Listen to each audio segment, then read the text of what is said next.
3 months after I buried my wife and son, my daughter-in-law stood in my kitchen and gave me 1 week to leave my home forever.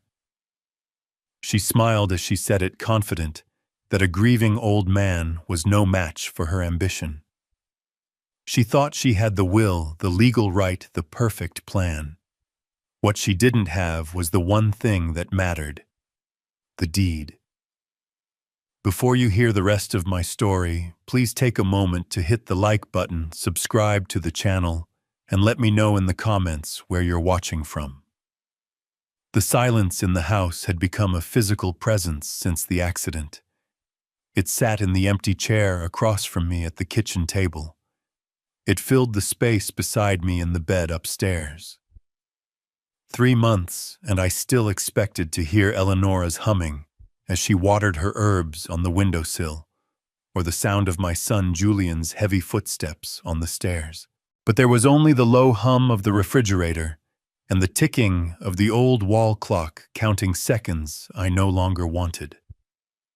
I was staring into a cold cup of coffee when the sound of a car on the gravel driveway broke the quiet. It was Clarissa's car, a sleek black SUV that always looked too clean, too new, for our quiet, tree-lined street. I didn't get up. I just watched through the window as she stepped out. Her movements sharp and purposeful, her phone already pressed to her ear. She let herself in with the key Julian had given her, a key I never thought to ask for back. She didn't say hello. She just walked into the kitchen, ended her call, and placed her leather handbag on the counter with a soft, definitive thud. Sterling, she began, her voice devoid of any warmth. We need to talk about the arrangements. I just looked at her. At 38, Clarissa was the picture of modern success, her ambition worn like a perfectly tailored suit. Julian had adored her for it. He said she was driven. My wife Eleonora had used a different word: sharp. I'm here to let you know, she continued, pulling a folded paper from her bag. You have 1 week to clear out your personal belongings. The words barely registered. Instead, I saw Eleonora on her knees in the garden, her hands covered in rich, dark soil as she planted the rose bushes that now stood bare-branched against the winter sky. I saw Julian's height marks, faint pencil lines on the doorframe in the hall, a ladder of a life cut short. This house wasn't just wood and nails. It was the museum of my entire life. What are you talking about, Clarissa? My voice sounded distant, as if it belonged to someone else. She unfolded the paper with a crisp snap. It was a copy of Julian's will. As you know, Julian left everything to me, his entire estate.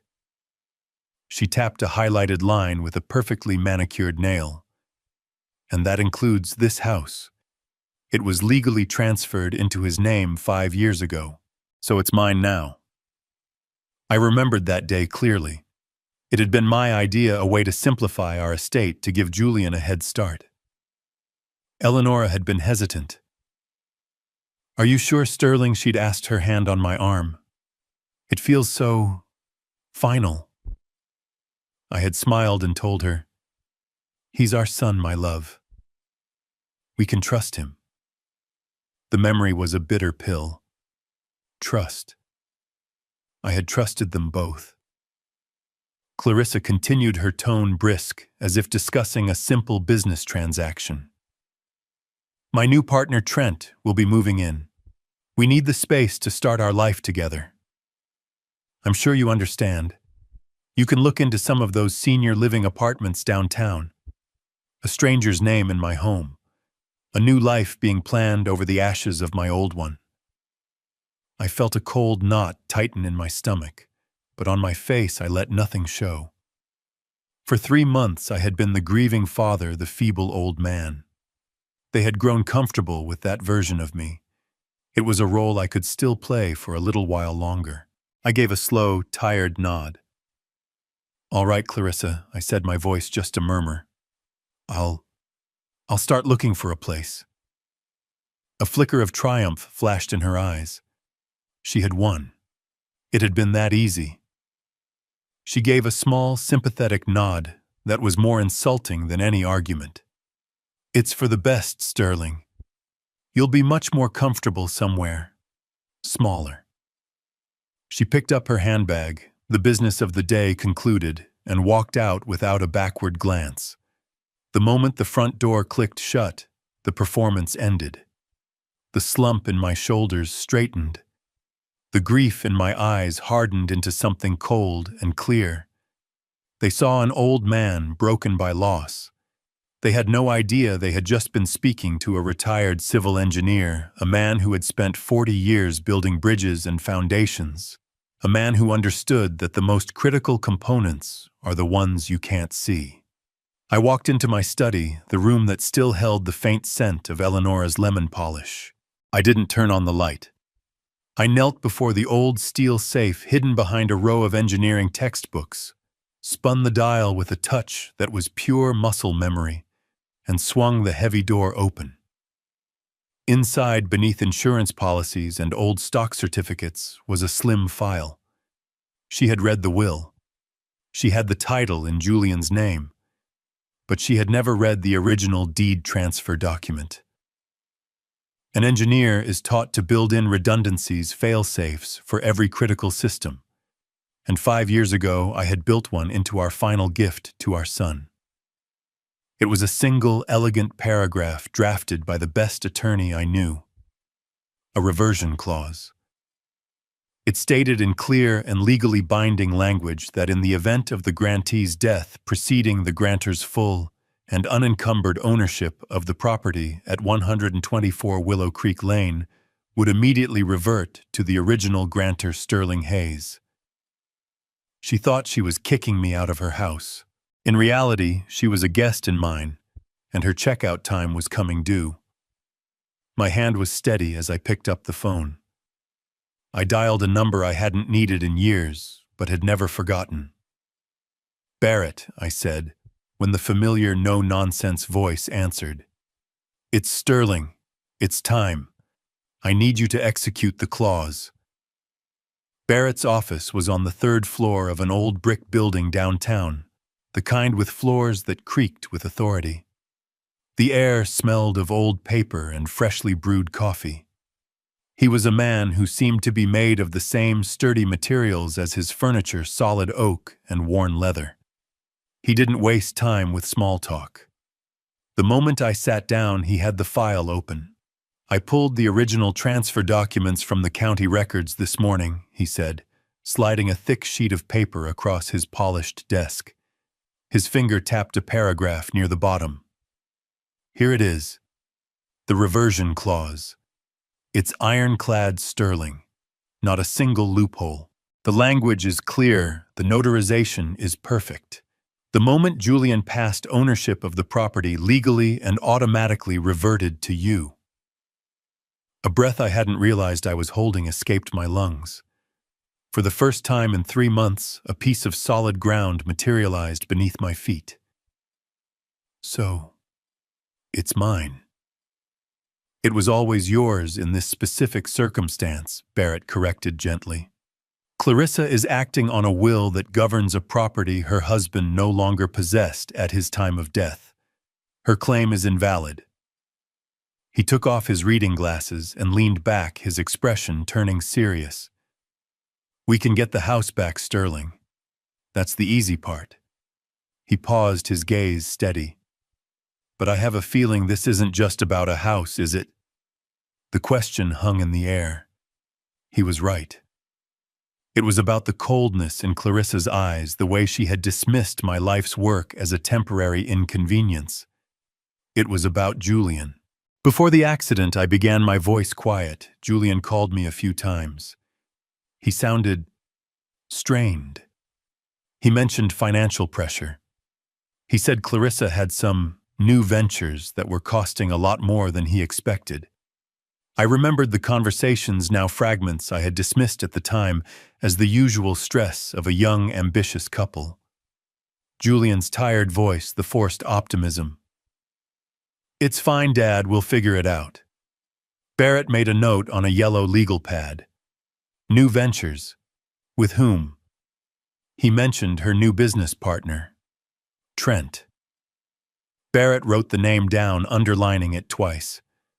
I think our next step should be to petition the court for access to Julian's financial records for the last year. As the executor of the estate before Clarissa, and now as the rightful owner of a major asset, you have standing. We'll say it's for the purpose of settling his final affairs. His eyes met mine. Let's see where the money was going. I left his office feeling a strange mixture of dread and determination. The legal ground was firm, but Barrett had uncovered a deeper question, a darker possibility that I wasn't sure I was ready to face.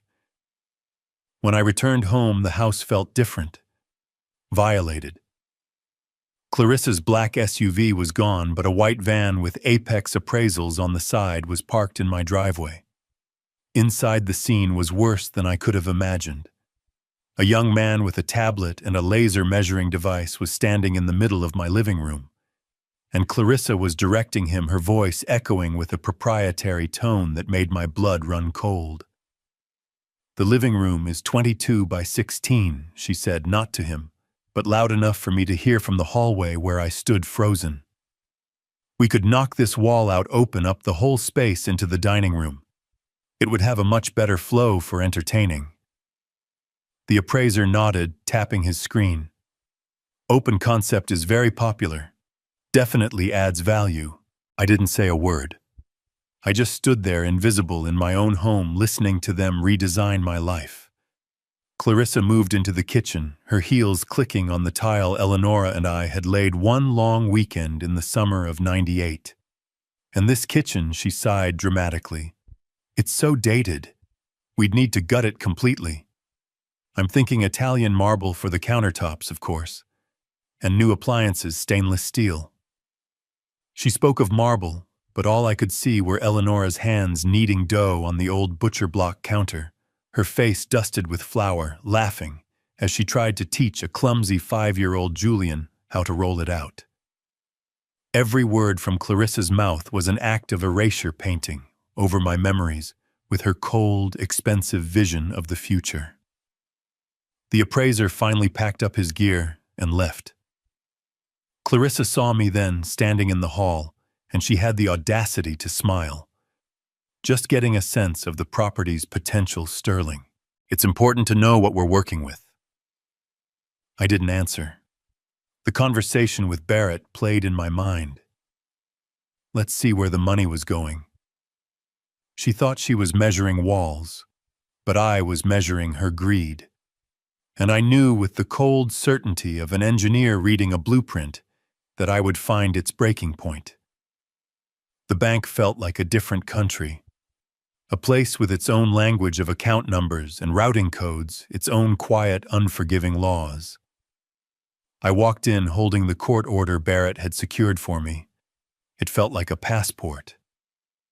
The branch manager, a man named Mr. Davies with a tired but professional face, led me to a small glass-walled office. He didn't ask questions I didn't want to answer. He simply read the order, nodded, and began typing. I can print the statements for the joint account ending in 4811 for the past 12 months, he said, his voice neutral.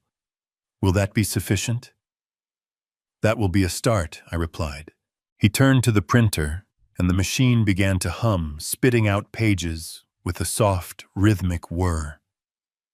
Each page that landed in the tray felt like a piece of evidence. When he handed me the stack, it was still warm. I sat there in that sterile office and began to read.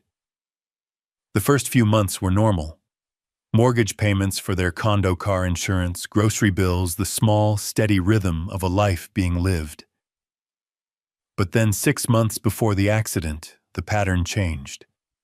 The first transaction was for $10,000. The recipient was a company I'd never heard of, Dynamic Asset Solutions. I frowned. Maybe it was a new investment Julian had made. He was always looking for the next big thing. I turned the page. 2 weeks later, another transfer. $15,000. Same recipient. Dynamic Asset Solutions. My grip on the papers tightened. I kept turning pages.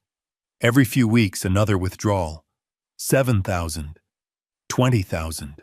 The numbers bled from the page, a steady draining of the account Julian had worked so hard to build.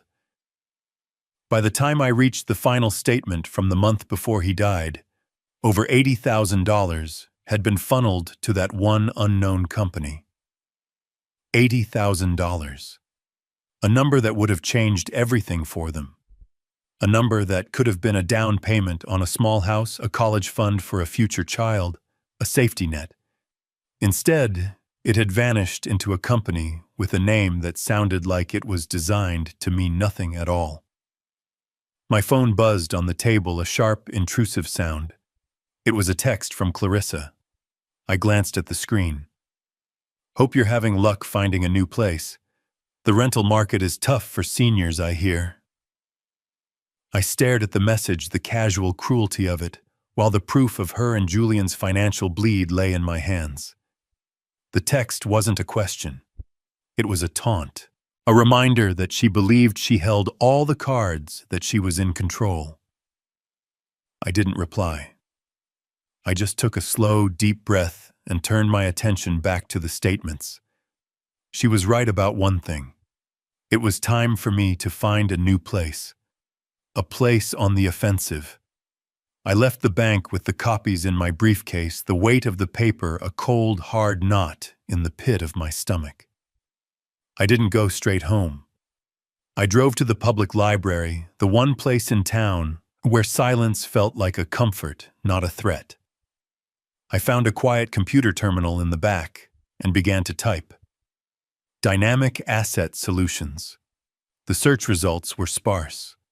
A generic landing page for a website full of stock photos of skyscrapers and smiling executives. No names, no history, just vague promises of synergistic growth and forward-thinking investments. It was a digital ghost. But I was an engineer. I knew how to read blueprints, how to find the foundation beneath the facade. I navigated to the state's public business registry. Any legitimate company, even a ghost, had to be registered.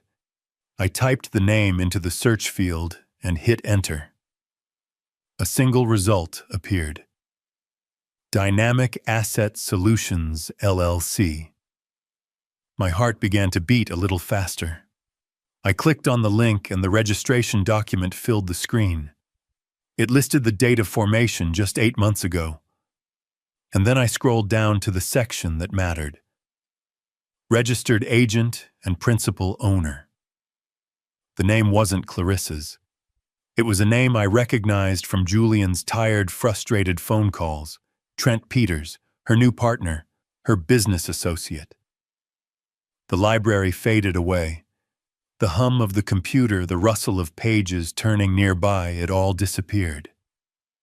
I was back in time hearing my son's voice, but this time the words had a new terrible clarity. It's just, she and Trent spend a lot of time on this new project. He'd told me a few months before the crash. She says it's the future dad, that it's going to set us up for life. I had thought it was just ambition. I had told him to support his wife, to believe in her. I had been so wrong. This wasn't a new venture Clarissa started after Julian died. This was a plan they had been executing while he was still alive. Draining his money, his future right under his nose, funneling it into a company owned by the man who was now sharing her bed. The shock was a physical blow. I leaned back in the hard plastic chair, my breath catching in my throat. This wasn't just about a house anymore. This wasn't just about a grieving old man being pushed aside by a greedy daughter-in-law. This was a long con. A betrayal so deep and calculated it made my skin crawl. I thought about Julian, my brilliant, trusting son. Had he started to suspect, was that the real reason for the financial pressure he mentioned? Was that why he sounded so lost in those final weeks? A cold dread, colder than the grief I had been living with, settled over me. The questions were no longer about property or money. They were about the last months of my son's life. The battle for my home was over before it even began. The battle for my son's memory, for the truth of his final days, had just begun. The doorbell rang 2 days later. It wasn't a friendly, neighborly knock. It was a sharp, impatient rap that announced its own importance. I opened the door to find Clarissa and Trent standing on my porch. Trent was a man who wore his ambition like an expensive suit, all sharp lines and polished surfaces. He had a smile that didn't involve his eyes. Sterling Clarissa said, her voice dripping with a false, syrupy concern. "We were worried you'd be overwhelmed with the packing. Trent and I cleared our schedules to help you sort through things. They weren't here to help. They were here to assert control, to stand in the rooms of my house and act as if the deed was already in their pocket. They were here to suffocate me with their manufactured kindness." I stepped aside. "How thoughtful of you." They walked in Trent's eyes, sweeping across the living room, taking inventory. He was no appraiser, but he was doing the same math. Clarissa, however, headed straight for the hallway closet, where I kept the storage boxes. "Let's start here," she announced, pulling down a heavy cardboard box labeled Eleonora's Books. "Honestly, Sterling, you can't keep all of this. It's just clutter." Before I could speak, she had the box open on the floor. Inside were my wife's old paperbacks, the ones she'd read and reread until the spines were soft as cloth. She picked up a copy of her favorite novel, a book with dog-eared pages and faint pencil marks in the margins where Eleonora used to argue with the author. Clarissa glanced at the cover and tossed it into a black trash bag she'd brought with her. "No one reads these anymore," she said, with a dismissive wave of her hand. My breath caught. Each of those books was a conversation I could no longer have. Each marked page was a piece of my wife's mind, her heart.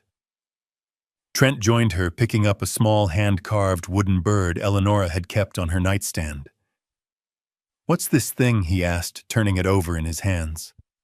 "Just some trinket," Clarissa replied without looking. "Toss it." He dropped it into the bag. The sound it made, a soft thud against a pile of discarded memories, was louder than a gunshot in the silent house. I didn't move. I didn't speak. I just watched. I watched them go through her knitting basket, the half-finished scarf she was making for Julian still on the needles. Clarissa held it up, a sad woolen thing, and dropped it into the bag. They saw objects. I saw the last hours of my wife's life, the quiet movements of her hands. Then Trent's eyes landed on the mantelpiece. He walked over and picked up the silver-framed photograph of Eleonora and Julian. It was my favorite. Taken at the lake house one perfect summer afternoon, the sun in their hair, their faces caught in a moment of pure, unscripted joy. It was the last photo I had of them together. "Nice picture," Trent said, his voice casual. He ran a thumb over the glass. "A bit. Dated, though, don't you think?" He turned to show it to Clarissa, and in that turn his hand seemed to loosen. The frame slipped. It didn't just fall. It felt like it was thrown. It hit the stone hearth with a sickening crack of shattering glass. "Oops," Trent said, looking down at the wreckage. A smirk played on his lips. Slipped. The world went silent.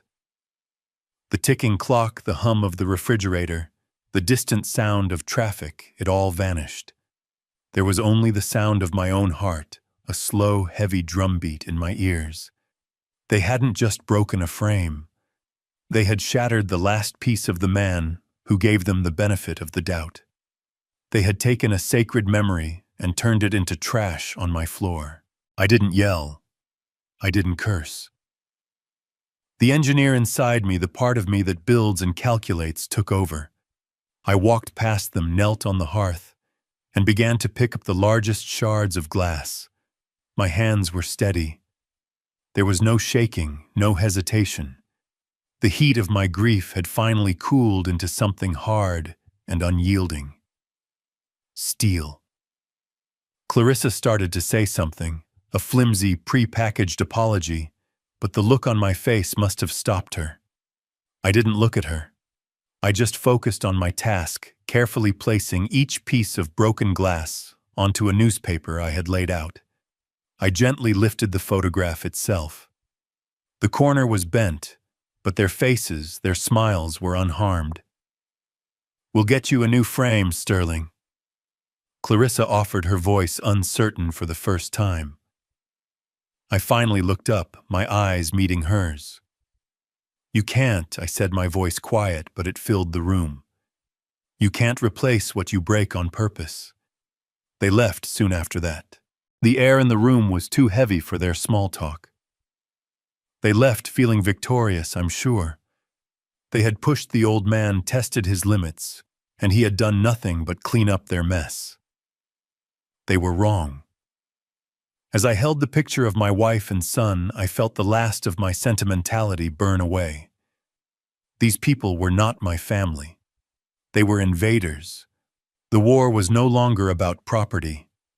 It was about memory. And I would be its sole, unyielding defender. The quiet that followed their visit was deceptive. It felt less like peace and more like the heavy stillness before a storm. I spent the next few days in a state of alert waiting. I knew Clarissa and Trent wouldn't be content with simply breaking a photograph. Their victory wasn't complete until I was gone, and the house was fully theirs. I didn't have to wait long. On a Tuesday afternoon, a man in a rumpled suit knocked on my door. He didn't make eye contact. He just handed me a thick envelope and said, "You've been served." I took the envelope inside and slid it open with the old letter opener from my desk. The language was cold, formal, and brutal. A legal notice of eviction. Citing Clarissa's rights as the sole beneficiary of Julian's estate, it gave me 30 days to vacate the premises. The 1-week verbal warning had been a threat. This was a promise stamped with the authority of the court. The clock was now officially ticking.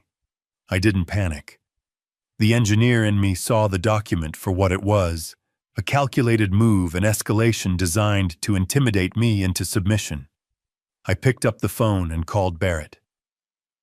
"They've made their move," I said, my voice as level as a surveyor's line. I met him at his office an hour later. He spread the eviction notice on his conference table under the warm lamplight. He read it once, then a second time, his expression unreadable. "This is predictable," he finally said, looking up at me. "Aggressive, but predictable. She's trying to force your hand to make you fight on her terms on her timeline. She wants us to argue about the will, about your right to stay. It's the battle she thinks she can win." "So we fight back?" I asked. A slow smile spread across Barrett's face. "No," he said, leaning forward. "We don't fight her battle. We start our own." He explained the strategy, and as he spoke, I could see the beautiful, cold logic of it. We wouldn't challenge the eviction notice directly. We wouldn't even mention the reversion clause yet.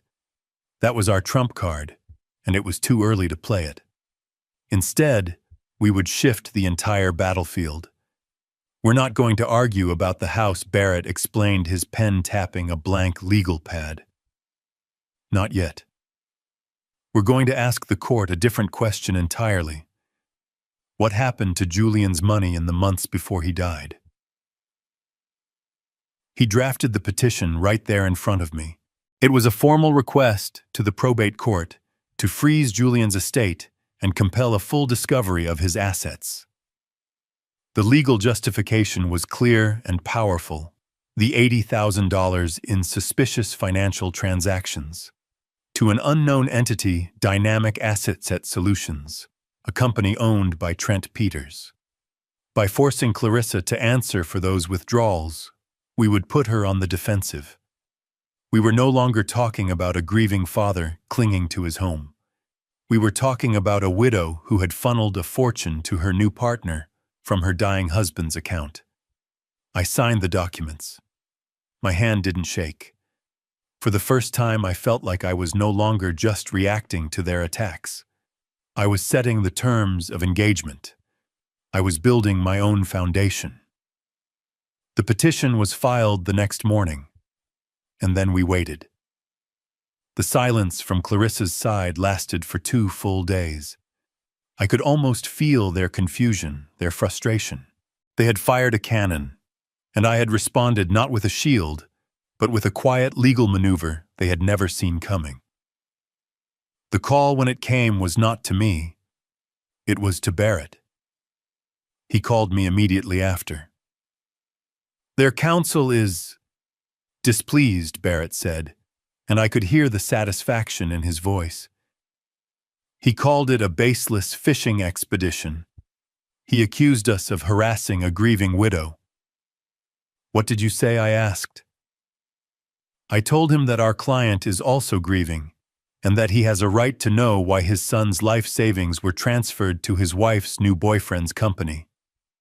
I then politely informed him that we have the bank statements to prove it, and that if they refuse to cooperate with discovery, our next step will be to share those statements with the district attorney's office.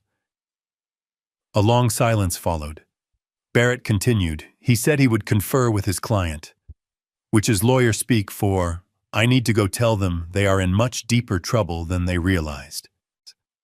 I hung up and walked to my kitchen window. The eviction notice still sat on my table, a piece of paper that now felt strangely powerless. It gave me 30 days to leave, but my petition had given Clarissa a problem with no deadline and no easy answers. The board was set. She had to explain the money. She had to explain Trent, and I knew that in trying to explain a person built on lies would inevitably start to crack. Now I would simply wait for her next desperate move. The days after Barrett filed the petition were a strange, tense quiet. I spent them methodically going through my son's old room. It wasn't a task I wanted, but it felt necessary. Clarissa had only taken his expensive suits and watches. She'd left the rest, the pieces of the boy he used to be, shoved into closets and drawers, as if they were inconvenient truths. I packed his old college textbooks, his worn-out baseball glove, the collection of concert ticket stubs he'd kept in a shoebox. Each item was a ghost. I worked with the detached precision of an archivist, not a father. My goal wasn't to reminisce. It was to secure what was left of his life before Clarissa decided to throw it all in a dumpster. In the back of his closet, under a pile of old sweaters, was a cardboard box labeled electronics. It was a graveyard of obsolete technology. An old flip phone, a tangle of chargers for devices that no longer existed, a portable CD player, and at the bottom, a tablet. It was an older model, the screen dark and dusty, a small crack in one corner. I vaguely remembered buying it for him for his high school graduation. I assumed it had died years ago. I almost tossed the whole box, but something the engineer in me perhaps made me pause. I took the tablet downstairs. It was an impulse, a small act of curiosity in a day filled with grief. I found an old charger that fit and plugged it in. For a long time, nothing happened. The screen remained a black, unresponsive void. I left it on the kitchen counter and went to make a sandwich, my mind already moving on. As I stood there, spreading mustard on bread, a faint chime sounded from the counter. I turned. The screen was glowing. A familiar lock screen appeared, a picture of a younger, happier Julian and Clarissa on a beach somewhere, their smiles painfully bright. My hands trembled slightly as I picked it up. His password was the same it had always been, the name of his childhood dog. My fingers typed it automatically.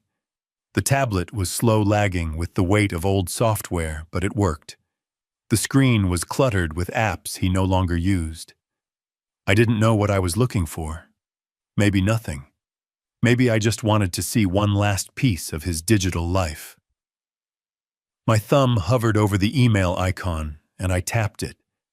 The inbox was full of old newsletters and forgotten social media notifications. But it was the other folder that caught my eye. Drafts. There was a single email in it marked with a red flag. The recipient line was empty. The subject line was just one word, Dad. My heart hammered against my ribs. I opened it. The text was short, typed in a hurry, full of the typos a person makes when their hands are shaking. Dad, I don't know who else to talk to. Something is wrong. I found out where the money is going. Clarissa, she's been moving it to Trent's company, Dynamic Asset Solutions. Tens of thousands. I confronted her tonight. She didn't even deny it. She just looked at me cold and said I owed her a better life than I was providing. She said I was weak. Dad, I'm scared of her. The way she looked at me, it wasn't anger. It was something else, something empty. I think I made a terrible mistake. I'm going to the police tomorrow morning. I have the bank records. I wanted you to know in case something happens. I read the words again, and then a third time. My blood ran cold. I scrolled to the top of the email, my eyes searching for the one detail that would change everything. The date. It was written in small gray letters at the top of the screen. The email had been drafted on the evening of May 14th. The accident had been on May 15th. The room began to spin. The quiet house, the ticking clock, the faint scent of lemon polish. It all dissolved into a roar in my ears. He knew. My son knew he was being betrayed. He was going to act. He was going to fight back. And the next day, his car had gone off a wet road on a clear afternoon. The police had called it a tragic accident. A single vehicle crash. No witnesses. No foul play suspected. But this email, this was his witness. This was his voice reaching out from beyond the grave. This wasn't just a story of financial fraud anymore. It was no longer a battle over a house or an inheritance. A chilling, horrifying possibility began to form in the back of my mind, a shape so dark I could barely let myself see it. This might be a story about murder. And the eviction notice on my table was no longer just a legal threat. It was an attempt to bury the last person who could uncover the truth. The tablet lay on Barrett's desk between us, a small dark mirror reflecting the grim set of our faces. Julian's last words glowed on the screen, a digital ghost crying out from a day that no longer existed. My first instinct, a raw, primal urge, was to take it straight to the police to throw this proof on a detective's desk and let the world's fury do its work. Barrett, however, was a man who saw the world not as a series of emotional reactions, but as a chessboard. He placed a hand flat on the table, a gesture that was both calming and commanding. "Not yet, Sterling," he said, his voice low and even. "If we go to the police now, they'll get lawyers. They'll clam up. The story will become their word against a dead man's email draft. They'll claim he was emotional unstable, that he didn't mean it." He was right. Clarissa would paint Julian as a distraught husband and Trent as a misunderstood friend. They would bury the truth under a mountain of reasonable doubt. "They are overconfident," Barrett continued, his eyes sharp. "They think you are a weak, grieving old man they can push around. They think the only fight is over the house. We need to let them keep thinking that. We need them to walk into a room they believe they control." The plan he laid out was a masterpiece of psychological warfare. It was quiet, it was legal, and it was utterly ruthless. He wouldn't fight their eviction. He would invite them to a final negotiation. His call to Clarissa's lawyer was a work of art. I listened on speakerphone as he adopted a weary, conciliatory tone. "Look," Barrett sighed into the phone, "my client is an old man. He's heartbroken. This protracted legal battle is doing him no good. He's ready to discuss a settlement. A final good-faith mediation to resolve this family matter before it gets any uglier." The bait was perfect. It was exactly what they wanted to hear. The old man was folding. Clarissa's lawyer, smug and condescending, agreed immediately. Of course they would attend. They would be happy to put an end to this unfortunate business. They set a date for the following week in Barrett's conference room. Clarissa and Trent thought they were coming to sign my surrender. In reality, they were attending their own indictment. The days leading up to the meeting were a special kind of hell. I stayed in my house, the silence thick with unspoken threats. I knew they were watching, waiting for me to make a mistake. The mistake came, but it wasn't mine. The call came on a Thursday evening. An unknown number. I let it ring. Once, then answered, my thumb already on the record button of the small device in my pocket. "Sterling," a voice said. It was Trent. His tone was smooth, almost friendly. "I hear we're meeting next week." "That's good. It's time to put all this unpleasantness to bed." "What do you want, Trent?" I kept my voice low, injecting a tremor I didn't feel. "I just want what's best for everyone," he said. The false sincerity was nauseating. "Clarissa is worried about you. We all are. It would be a real shame if something, complicated were to happen before we could resolve this. You're an old man, Sterling, living alone in that big house. Accidents happen. It wasn't a direct threat. It was worse. It was a suggestion wrapped in concern, a velvet glove holding a stone." "Are you threatening me?" I asked, letting my voice crack just enough. He laughed, a low, ugly sound. "Of course not. I'm just saying, it's a dangerous world. It would be much safer for you to be reasonable. We'll see you next week." He hung up. I stood in my kitchen, the recording saved the words echoing in the quiet room. Accidents happen. The phrase hung in the air, a perfect match to the email on the tablet. They weren't just trying to take my house.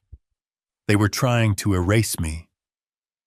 While Clarissa and Trent were preparing their victory speeches, Barrett was moving silently through the city's legal machinery. On Wednesday morning, he walked into the county clerk's office. He filed the original deed transfer, the one with the ironclad reversion clause. The clerk, a woman who had seen every kind of family drama play out on paper, stamped the document with a satisfying thud. The official record was updated. The house was now legally and indisputably mine. The trap was set. Barrett didn't stop there. He went back to his office and composed a secure, encrypted email. The recipient was an old friend of his, a senior detective in the district attorney's white-collar crime division. The email was a masterclass in understatement. It contained the bank statements showing $80,000 flowing into Dynamic Asset Solutions. It contained the business registration linking the company to Trent Peters. It contained a transcript of Trent's threatening phone call. And finally attached as a password-protected file was the email from Julian's tablet. Barrett's final move was a phone call. "Detective Miller," he said, his voice calm. "I've just sent you some materials regarding a potential case of fraud and other circumstances. I'm hosting a mediation for the parties involved next Tuesday at my office. 3 o'clock. He paused. "I'm not asking you to do anything, but I have a feeling the conversation will reach a point where your presence in the waiting room might be beneficial." He didn't have to say more. The detective understood. He would be there. For the next few days, I lived in a state of suspended animation. I ate. I slept. I tended to Eleonora's roses. I played the part of the defeated old man perfectly. When Clarissa called to confirm the meeting time, I sounded weary, resigned. I let her believe she had won. I let them all believe it. They walked toward Tuesday with the confident stride of conquerors. They had no idea they were walking into a perfectly engineered trap where the walls were made of their own greed and the door was about to be locked behind them by the truth. While Clarissa and Trent prepared for their victory, Barrett was moving through the city's quiet halls of power, turning their overconfidence into a weapon against them. He didn't tell me his exact timeline. He simply said, "Stay put, Sterling. Let me lay the foundation." I understood. You don't pour concrete in a storm. On Wednesday morning, while I was sitting in my kitchen watching the light move across the floor, he made the first move. He walked into the county clerk's office, a place that smells of old paper and the slow, grinding certainty of the law. He filed the original deed, the reversion clause highlighted, along with the official death certificates for Julian and Eleonora. The clerk, a woman who had seen every kind of family drama play out on paper, looked it over, stamped it with a heavy, satisfying thud, and updated the public record. Barrett called me the moment he stepped back outside. "It's done, Sterling," he said, his voice calm, but with an undercurrent of steel. "The house is yours. As of 10:15 this morning, you are the sole legal owner. They're currently squatting in your home, and they don't even know it." The words sent a tremor through me, not of joy, but of a profound, bone-deep relief. The ground, which had felt like quicksand for months, was suddenly solid again. "What's next?" I asked. Now Barrett said, "We escalate. This is no longer a civil matter." Back in his office, he assembled the evidence. It was a methodical, damning collection. The bank statements showing the $80,000 bleed from Julian's account. The business registration for Dynamic Asset Solutions with Trent's name clear as day. The audio file of Trent's call to me, his voice a smooth, venomous whisper promising that accidents happen. And finally, the centerpiece, a printed, notarized copy of the email from Julian's tablet. His last words, his fear, his intention to go to the police. Barrett packaged it all into a secure digital file. "I'm sending this to a contact of mine," he explained. "Detective Miller at the district attorney's office. I'm filing a formal criminal referral. The financial trail, the veiled threat from Trent and Julian's email, taken together, they paint a picture of conspiracy, fraud, and suspicious circumstances surrounding your son's death." The words hung in the air between us. Suspicious circumstances. It was the first time anyone had said it out loud, the first time the terrible possibility had been given a name. Barrett's final move was the most brilliant. It was pure theater designed to use their arrogance as the mechanism of their own undoing. He called Detective Miller and explained the situation. He told him about the mediation scheduled for the following week, the one Clarissa and Trent believed was my final surrender. "I don't need you in the room, not at first," Barrett told the detective. I could almost hear the quiet confidence in his voice. "I just need you to be in my office's waiting area next Tuesday at precisely 3:15. I will open the conference room door at the exact moment your presence will have the most impact." He was setting a stage. The trap was no longer just a plan on paper. The legal filing was the walls, the evidence was the floor, and Detective Miller was the man who was about to lock the door. All I had to do now was play my part and wait for them to walk inside. The conference room at Barrett's office was a silent, neutral space. The long mahogany table was polished to a mirror shine reflecting the overcast sky outside. It was a room designed for facts, not feelings. Clarissa Trent and their lawyer sat on one side, a portrait of smug confidence. Their lawyer shuffled his papers with an air of practiced boredom, as if this were a minor inconvenience before a foregone conclusion.